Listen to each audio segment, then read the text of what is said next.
صلوا عليه النبي حاضرين، الله الله صلوا عليه النبي طه الأمين، الله الله صلوا عليه النبي يا مسلمين، الله الله على النبي على النبي على النبي، صلوا جميعا يا عرب على النبي على النبي على النبي.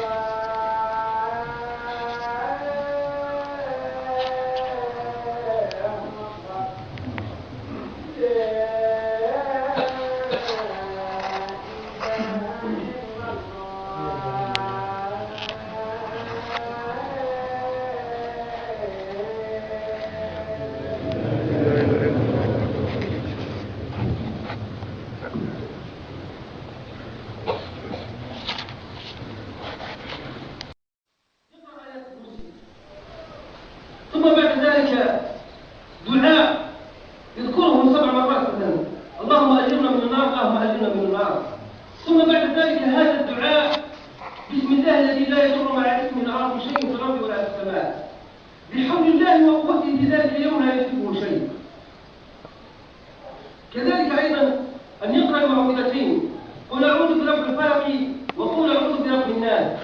ما تعوذ متعوذ ايها المسلمون بمثلهما، وكما قلت قراءة آية الكرسي والآيتين الأخيرتين من سورة البقرة يحفظ الله بهما عباده المؤمنين. يقول ابن القيم رحمه الله: ومما يدفع به إصابة العين قول ما شاء الله لا قوة إلا بالله. ما شاء الله لا قوة إلا بالله. روى هشام بن عروة عن أبيه أنه كان إذا رأى شيء يعجبه أو دخل حائط من حيطانه، يعني بستان من بساتينه، قال ما شاء الله لا قوة إلا بالله. كذلك أيضا رقية جبريل عليه السلام للنبي محمد صلى الله عليه وسلم. هذه رقية ماذا؟ بسم الله أرقيك من كل شيء يؤذيك، من شر كل نفس أو عين حاسد، الله يشفيك بسم الله أرقيك. هذا دعاء جبريل عليه السلام للنبي محمد صلى الله عليه وسلم.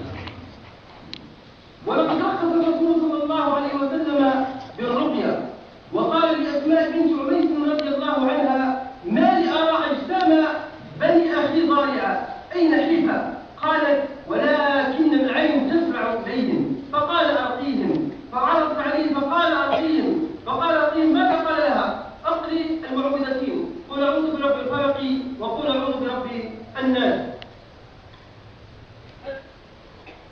ثم قال: أيها المسلمون